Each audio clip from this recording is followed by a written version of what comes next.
Hello, welcome. I know many of you are still celebrating the holidays.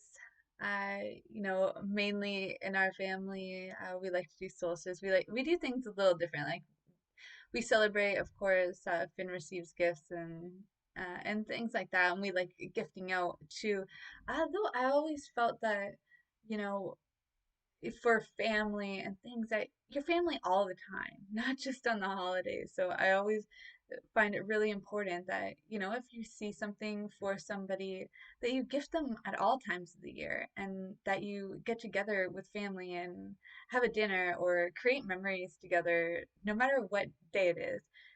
You know, Christmas has a different story in every culture, and many of them have been taken over by consumerism and marketing ads and Coca-Cola and such things. I mean, I don't need to tell you all this. Like, obviously, you can go find find that out for yourself. If this is new to you, but for most of you showing up, I'm sure you already know and maybe even feel the same way. And so I just wanted to bring a little remembering into this that no matter how you spend the holidays, it's important to carry around what felt best for you throughout your whole year, and to let go of that which did not feel so good. So, on that note, I want to welcome you. Thank you all for being here for high tea with me. Cheers. Now, some ground in for a little meditation. Oh, did you hear that? Cheers. Cheersing with my water glass. Cheers. All right, so let's begin here. Well, you can bring your hands. We'll bring them into prayer pose today. Center them here at your heart. I always like to take my thumbs and literally put them, on that bone right there. Yeah, you'll know the spot. It's like it fits perfectly. And you can feel a little bit of your pulse there too. I find it helps with the meditation.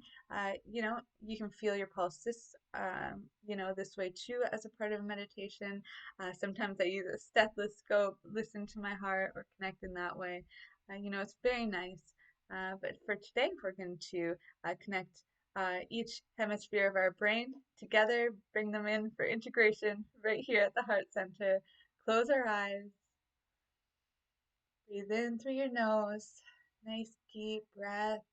Roll your shoulders back. Make sure your posture is right. We really want to allow the life force energy to come in, from the depths of the earth up in through our toes and up out of our mouth. So breathe in, breathe out. Allow that energy to flow through. That means an aligned spine. Now imagine even that you're breathing in through your spine and out through your third eye. In the same way, breathe in through your third eye, out through the back of your spine. A few more breaths here. As you breathe in, allow all the new, good feeling energy to circulate and regenerate every cell in your body. Allow it to flow through you, changing the frequency, the vibration, enhancing each cell. And as you exhale, allowing anything less than awesome to just filter right out of you and back to Mama Nature, who knows how to disperse that energy.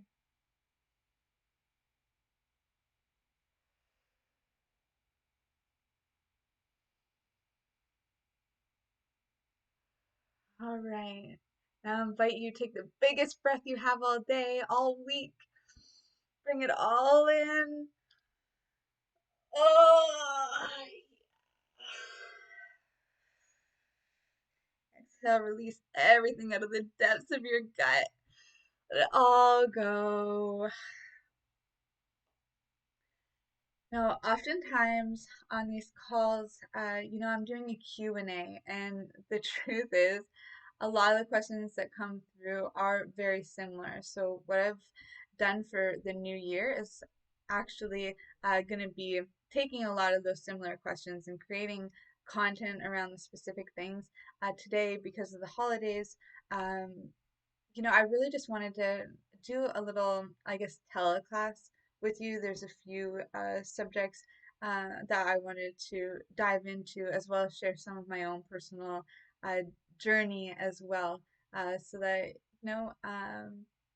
we can all benefit from this time together, and of course make the most out of our time together too.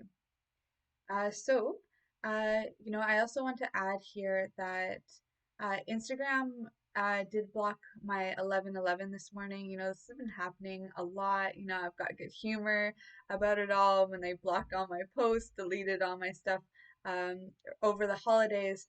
I had some good humor with it. I post what was blocked anyway through stories, which did allow me to post in there with like some humorous memes and such. But at the end of the day, I really have to evaluate myself and my business and how it is that I spend my time. With the new year just around the corner, one of the things I am going to release is Instagram. And, and this has been a long time coming.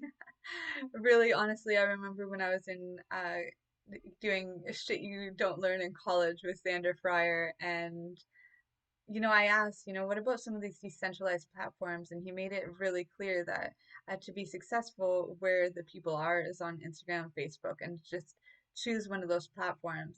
Later on, as the years went on, we found that there was, people who had taken that same course and were doing really well on dating apps and other places. So, I did start branching out into some of these decentralized platforms, and while they're all still new, and even this live is in a beta, I'd really rather put my time and energy into these places than someone who's going to take my work and delete it. That doesn't feel very free to me, and so I need to do what is in alignment. I'm going to keep the account open for the next year. I'm going to do what I did actually. The first account that I had to delete, well, I didn't even delete. I was totally like banned, cut off of LinkedIn. They didn't like what I was doing, took me off.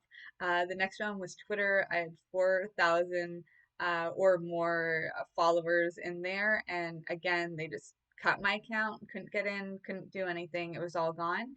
And then Facebook, I did what I'm going to do with Instagram, which is that, I quit going on, but I left the account open for a year. So if anybody did message in, they knew how to find me, so that my work itself, I guess for my ego's sake, will say, uh, I didn't feel right about just deleting everything. I was still attached, and so when I did actually fully go off earlier this year, it did feel good to just have it done, have that time back, have my focus back from thinking about, oh my God, did somebody like message me or whatever now, or if anybody tells me, oh, did you see that on Facebook? It's like I can honestly say, no, I'm not on there. Not only am I not on there because I don't check it, but I'm literally, you can't find me there. So unless it's through pictures. Actually, there was one recently where I was an old protesting picture that someone found on Facebook, and sent it to me. It was nice to just reminisce in that way. And the truth is, I did a lot of traveling. So I said goodbye to a lot of friends, that I probably wouldn't be able to stay in contact with if it wasn't for that platform at that time. And I felt that loss, and I went through all that stuff. And when I let it go, honestly, it was very freeing. And I'm going to do the same thing with Instagram. I'm going to keep it open. I've got some teammates that are going to still answer DMs and things. I'm going to automate the posts as much as possible so that I don't actually physically have to be there, so that I'm not attached to any particular result, or just all the drama. It, all data, no drama. I want all the drama out of my life so I can focus on the data, focus on helping you with what you need. The questions that you submit with me, get you what it is that you need. No band-aid solutions, no temporary fixes, but like the real solution. That's my goal in this new year for you. I want all the data or all the drama gone. Just focus on what the data is, where we're meant to be, and helping you guys get there too. Another thing I want to bring in is that I was doing, well, the holidays, of course. Uh, we did do things a little bit different. We always switch it up a little bit, but one of our main traditions is that Finn goes out and gets repurposed wood. We do have a family workshop, so the boys, I've got three brothers and then my stepdad. And so they do a lot of woodworking, and it's all by repurposing old furniture or finding scrap wood and using it in a way, or like fallen trees, and creating something beautiful out of it. As much as I love mushrooms and I'll use fallen trees for that too, and love it for foraging mushrooms, I think what the boys create is very beautiful too. And one thing that Finn and my stepdad do is that they go out and they build a tree out of fallen wood. So then they're outside together creating memories, finding, specific pieces of wood that they can do. And then because my mom's living with us right now, she actually put together, she really likes Christmas and the whole Santa Claus and tradition and stuff. So that's what was different for us, is that she did, some wrapping and some gifts for Finn. And it was nice, and he was so excited and surprised. And obviously, I've been exposed by other people to other Christmas traditions. Uh, so for him, it was nice. And and one thing that I did for myself was the 12 doses of 12 doses for Christmas series that is available, the full series, including the intro and my final words, available on YouTube right now. So you guys can head over and check that out. One of the biggest takeaways from that, and I guess our teleclass teachings today, is that I realized that I was holding on to a lot of anger still. And I know for one of my New Year's resolutions is to quit smoking cannabis, and I did stop, mainly. Um, Actually, I'll say I was starting to crowd out the cannabis with some other medicinal herbs, smoking herbs. If you guys want to check that out, I actually wrote an article for socialdelic.com. I'll link it in this. And it's, there are tons of smoking herbs, but I shared 30 really great ones that have tons of medicinal properties. And so I was crowding out the cannabis all the fall season, knowing that I'm quitting for the winter season. So all fall, I was crowding it out. That meant adding in these other medicinal herbs, crowding out the cannabis. And there's quite a few reasons why I wanted to get it out of my system. And come the winter solstice, that was my last day. And it's been nice. What really came out of it, I guess, was that I got to see that there was still anger, and anger was still a default mode network for me. Mushrooms have helped me with so many things, specifically addiction, anxiety, whoa, like a lot. But what cannabis was helping me with was mitigate my anger. And the fact that I was able to let go of cannabis also meant that I had to face that part of the default mode network. I had to uh, face that anger that was still, brewing in my liver, in that solar plexus area, right in the gut. And now I really feel empowered, days in, I guess a week in, to work through all of that. And one of the practices I've been bringing in is just journaling through all which makes me angry, and then also practicing proper communication. So if I am triggered by anything, mostly what makes me angry is if I'm not heard or not listened to, because as a child, I remember I'd get slapped in the face a lot. I'd get, you know, the belt on my bare butt. I would get a spoon from from other people in my family. I was bullied. I was also the bully, at other times in my life. Once I started taking my power back, I became a bully until I found homeostasis. It went from being bullied to being a bully to finding in myself that proper homeostasis where there is that balance. But I realized that there's still that anger inside of me, and I was using cannabis to mitigate that, to cover that up, to make me feel good, so that I would, think about what was happening instead of just reacting. It's a great tool, but it's a tool that I've used in so many ways for my life to help me. And I wanted to know for myself how far I've come, if I still need it as a medicine, or if it's now at this point in time hindering me. And what it showed me was that I was covering things up. I was still using it to cover up this anger that I am grown enough to face.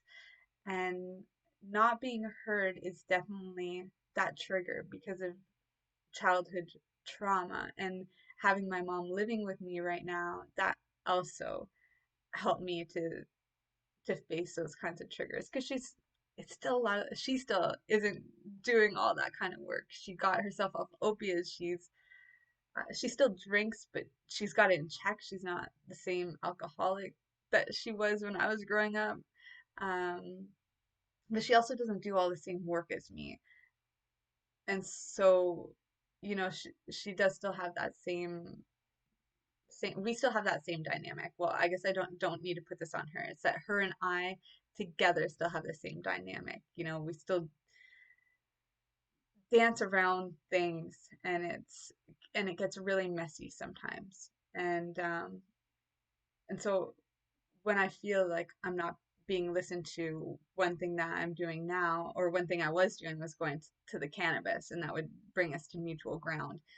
And now what I'm doing is actually journaling. Okay, I didn't feel heard here. What about if I get past the being heard? What if there's another, what if I'm not seeking to be heard by her or by anybody else, Tristan or Finn, the kids don't listen either. you know, Nobody listens. Sometimes I don't listen. So I had to see that for myself, and journaling has really been helping with that. And I realized that cannabis and anger really came together for me, that when I was letting go of cannabis, that the anger came up. And while I thought that I was using cannabis to help me habit stack and to keep on schedule and to reward myself with a little dopamine hit, and to help me with some other healing, that what I was still doing was covering up this other work that I needed to do.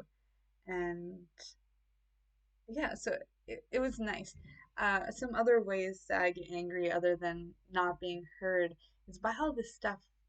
You know, Before I had Finn, I was protesting about fluoride. I was protesting about TV being a weapon of mass destruction, and fluoride being in our water, and about the GMO crops. And I went to nutrition school and started writing articles on, how nutrition and mushrooms are really going to save the world, and all these things. And I realized I'm still angry about these things because now it's like coming to a head. It's like as if there's like right now there's a pimple on the earth, and it's just like been filling up with pus for so many years, and now it's at the point where it's at that white head, and everybody can see it. Everybody can see the corruption. Everyone can see the tyranny. It's in your face about the vaccines. It's in your face about the food and about climate change. Everything's just in your face. And I am so angry of looking at this pimple that I just want to smash it. I just want to let all that shit out so that it can heal. And I really feel that that's a reflection of what many people in the collective are feeling today. And so I really do want to do a little teleclass here on on anger. You know, there are many ways that we can do this. Some things, of course, are just breath work. With Finn, it's really easy to just be like, lion's breath, Kundalini yoga breath, doing Kundalini yoga in general, um, you know, all of these things. But it's not always easy to remember in the moment. Sometimes we still react. Sometimes I still, get upset with my mom, or get upset with Finn, or get upset with myself. That's no matter who I'm mad at, I always know to come back to me and see, whoa, that anger is coming from me. So where inside myself do I need to heal? Where inside myself am I angry at myself? And how can I let that go? How can I let that go? And breath is it's great for that, but it's not always an easy default mode network. It takes time. to make that the default mode network. It takes some reprogramming, it takes some reparenting, it takes a lot of healing, it takes a lot of understanding, and that understanding we get from journaling. And so this is my tip number two, is just journaling it out. And from the journals, okay, and here's where so many people get stuck. I was in ceremony with a girl recently. A piece of homework that I gave her afterwards was go through all your old journals and take actionable steps on that which resonates and burn that which isn't. When I was doing my 12 doses for Christmas, that was an action step that I took. It's something that Tristan's going through right now, is that we take notes, we write, we journal, and then it just sits there. It becomes self help instead of self help. And unless we take it off of the shelf and read it and take what resonates and use it, actually schedule in tangible steps, actually take action on it, actually turn some things into affirmations, and then release everything else. It just is sitting there. It's a type of hoarding. And yeah, and it's really good to release that. And the journaling itself helps you to understand so that you can get to that next stage of mastery, that self mastery and that self teaching. And that means doing the work, not putting it on the shelf to do for later or saying that it's done because the book's finished and on the shelf. Oh, no, no. Like there's still work to be done. And and that is one really tangible way to use it.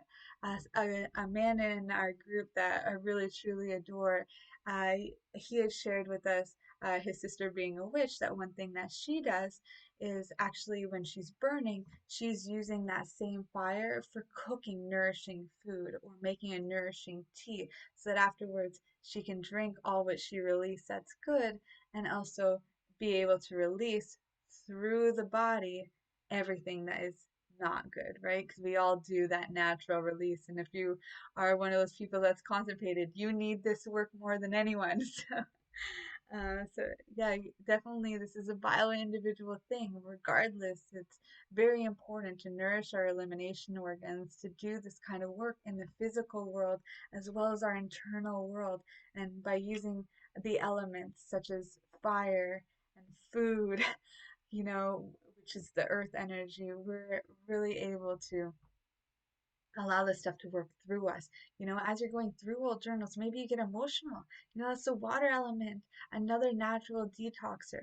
So, there's so much power here, you guys, and I encourage you tap in.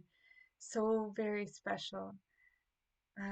Some other things that come up around anger too. My favorite, absolute favorite resource for this is a book called Touching Spirit Bear.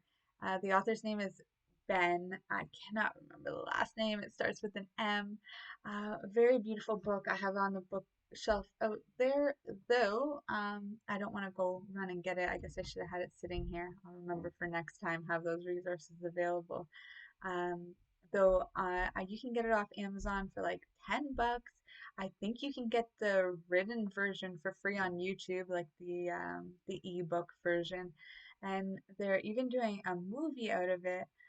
Essentially, just to give you guys the cliff notes here, is that Touching Spirit Bear, the author himself, he did have a bear, so he was inspired to use his story and with his bear, like real physical bear that he was nourishing and raising, uh, use that inspiration to heal himself.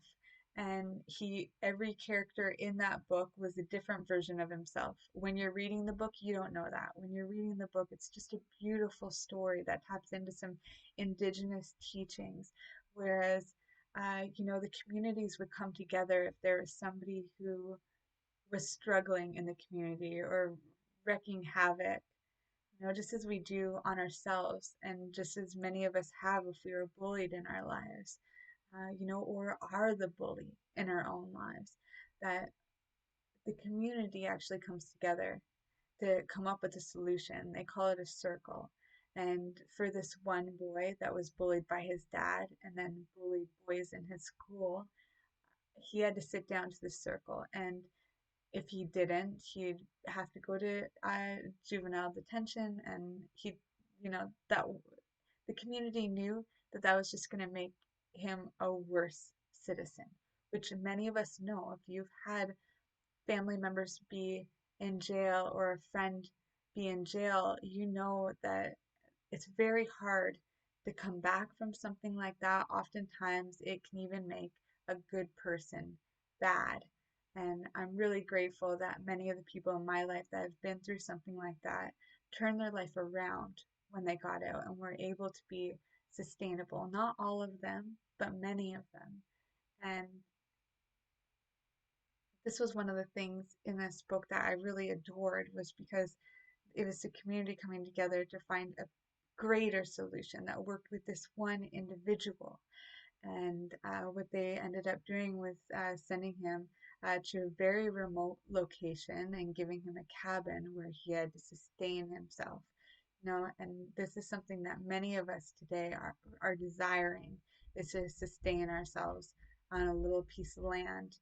And I encourage you, if this is inside of you, take the action steps to get to that place. It sounds simple, but it's definitely not easy, and it takes continuous work to do that. Work that I myself am doing. I grew up in the country. I grew up on a native reserve. I like, you know, I get it, but I also had to experience the city. I've been in the city for almost 3 years now, with Finn. It was circumstance, but also decision that got us here. And, I'm grateful that in the near future, we'll be going back to the country, and that in our time in the city, we don't live here consistently. We have other places to go and many road trips and adventures. So um, we got the best of both worlds, the city experience as well as still stay to our country roots and keep with the sustainability and keep up on those kinds of things. But also got the benefits of the city and that experience too. Um, but what happened to this boy in the story is that he was out and he was just so angry. And whenever any of the community would come and visit him and bring him food, or his probation officer would come, or he was just angry, angry, angry. And one day, that anger had him actually burn down the cabin, his home. And then he was cold, and a bear found him. And that bear felt from him that anger, and that bear attacked him. And he was left there to die. And so a lot of the book is through that moment of healing that anger inside of him. So that come the end of the book, when he saw the bear again, the bear didn't know who he was. He was invisible. And that's because he was healed. He didn't have those strong emotions attached to him anymore. Some of the tools that he used in this book that really inspired me and that have helped me in my life is that he would go and do the cold therapy. Every single day he would jump in a cold lake and bathe himself. And as he was doing that, he was changing the chemistry inside of his body. And then after the cold dip, he'd walk to the top of this hill, and he'd walk up with a stone, and he'd be put all the anger into the stone. And once he got to the top, he'd roll the stone down, physically releasing all that anger that he had towards the bullies in his life, towards the people that he wanted to bully, which was really not out of anger, but more resentment and jealousy and shame and guilt and sadness. There's always more than one emotion. It's just that some, like anger, are so powerful that they consume the rest. So we can't even see what else is there. And this is why it's layers, right? And why we have to peel them back like an onion, or like even using Amanita muscaria for Christmas, right? If you guys know anything about Amanita muscaria, it's that you have to peel the layer of red off the mushroom, and before drying it or consuming it, because you can get really sick.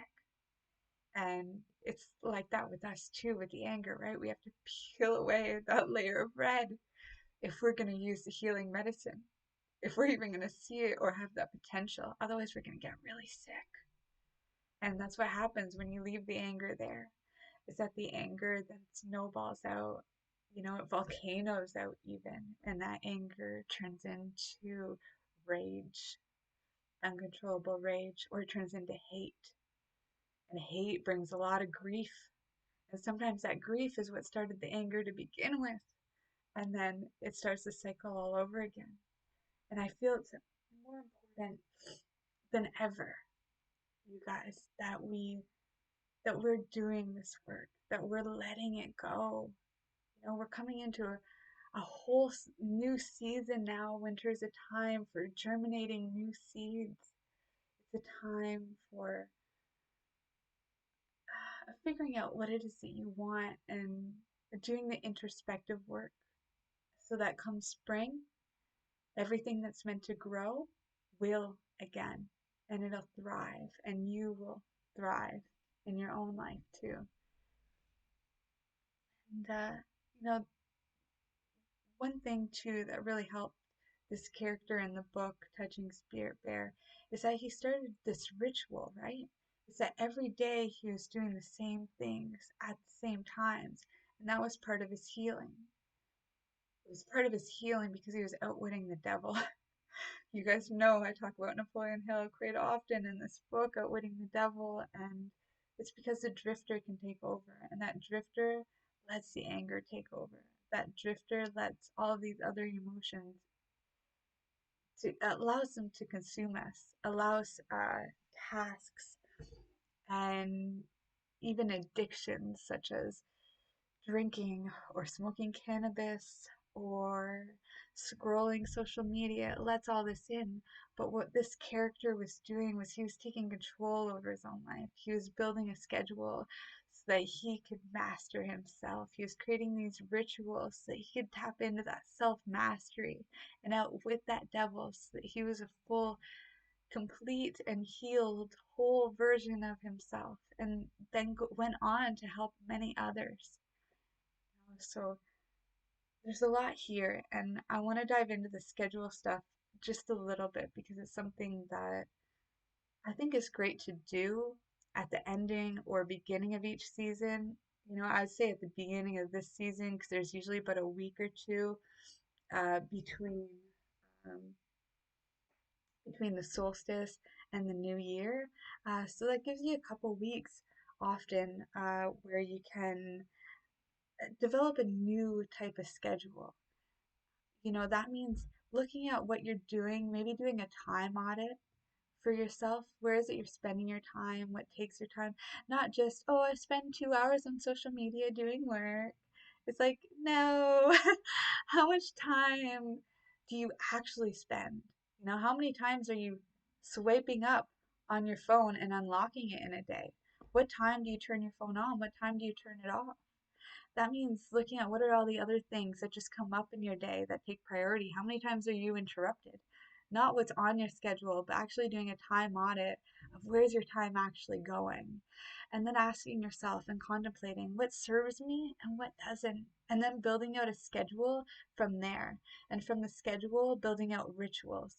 And rituals are great because then you can habit stack, right? That means taking one habit like brushing your teeth that you do automatically at a specific time in the day and stacking it with, let's say, affirmations or a HIIT workout or something that you know is going to serve you, a habit that you want to adapt for the new year, something that you want to master in this new year.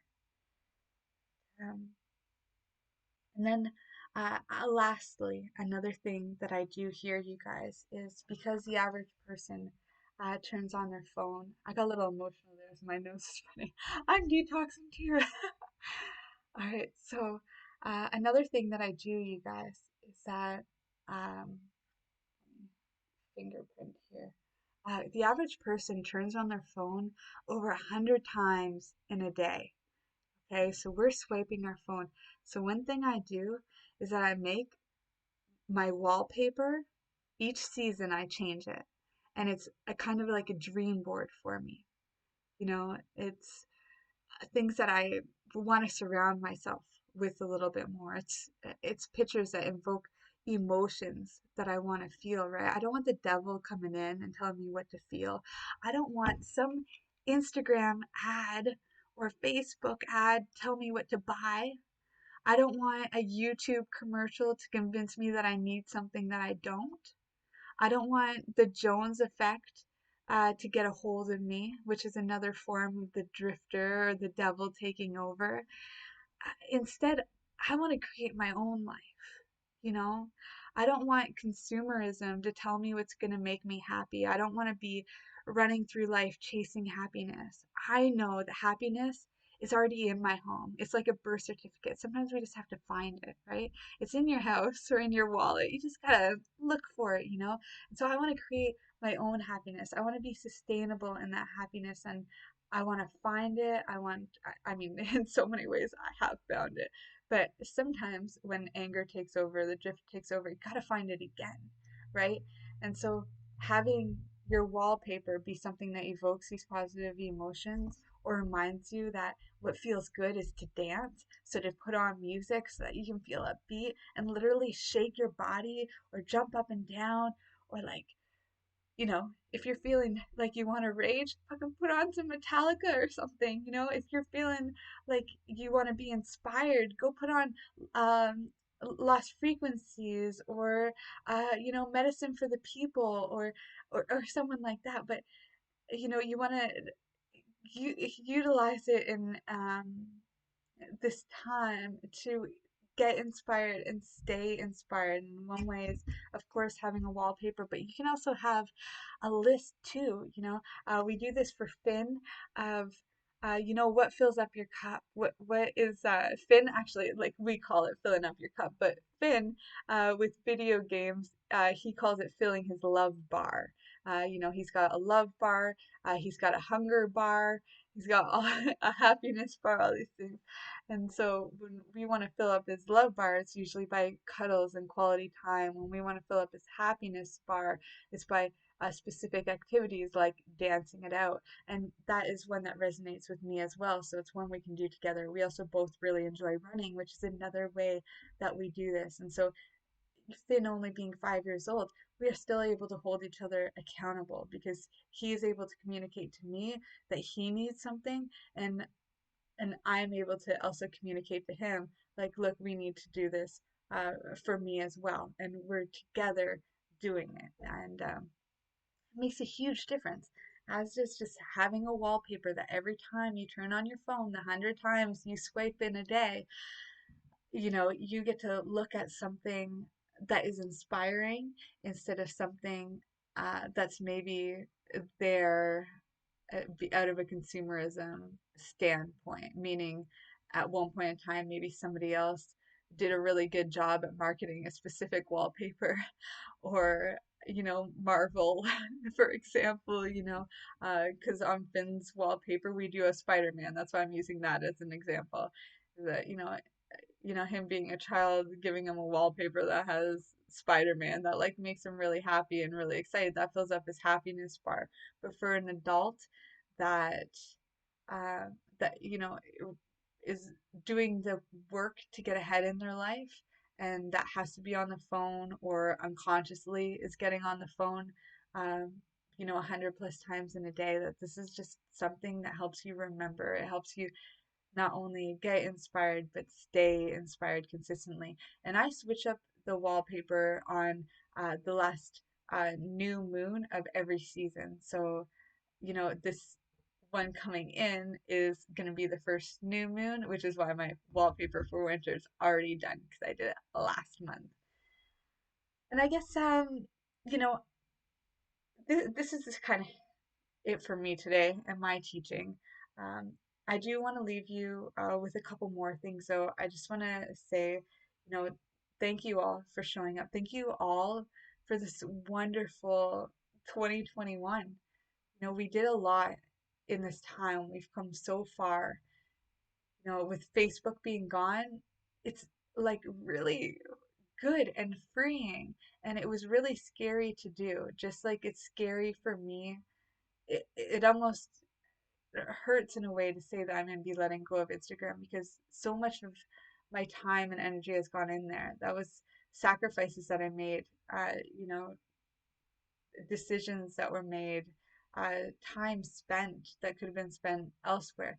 I'm grateful that I did because I've been blessed to meet so many of you beautiful souls. I'm also really grateful that together we were able to find a decentralized platform where we can all come together. So thank you to Signal for giving us that space, you know, where we can talk and chat every single day. And thank you for to you guys here at Odyssey and Library for giving us a platform to go live, to be a part of this beta, to show our faces and you know uh, be in people's homes and on their phones and like and connect in that way. I I feel in a world that's so disconnected, where the dominator culture wants us to be disconnected and pushes so hard for us to disconnect from each other, disconnect from ourselves, disconnect from truth, that we do come together in a safe and empowering way. And, Signal has been great for us. Instagram was great too because we got to meet so many of you guys, that we got to bring you over into these other realms. But at the same time, it's, uh, yeah, it's still going to be another year of work. Uh, yeah, getting off of the Instagram and figuring out how we're going to do that there. Um, and also, keep building up what we have here on Signal and Odyssey. I feel it's really important, and I can't even express the feelings that I have towards it all. I'm really excited for this new year. There's so much change coming. And I know that the changes that I've experienced in 2021 are nothing compared to what we've experienced as a collective and what each of you has experienced in your own life. You know, and there's so much more to come. So again, I just want to thank you. I wouldn't be here if it wasn't for you. I wouldn't have these opportunities if it wasn't for you guys. And I'm grateful for how it all worked out. And I'm really excited for all the good things to come. So if you need anything from me and you have my phone number, reach out to me. If not, you're new to this community, maybe this is your first time meeting me, you can reach out by email, ashley@elementalgrowth.org, or visit our website, www.elementalgrowth.org. Last but not least, I'm going to invite you guys join Tristan live at 5 here using this link. He'll also be sharing the recording, and of course, you'll be able to receive this recording if you weren't able to join live when we get it out to you guys in the Signal group tomorrow, as well as on Odyssey and YouTube. You'll likely be able to get it tonight. So I love you all so much. I'm going to say goodbye for now. Thank you.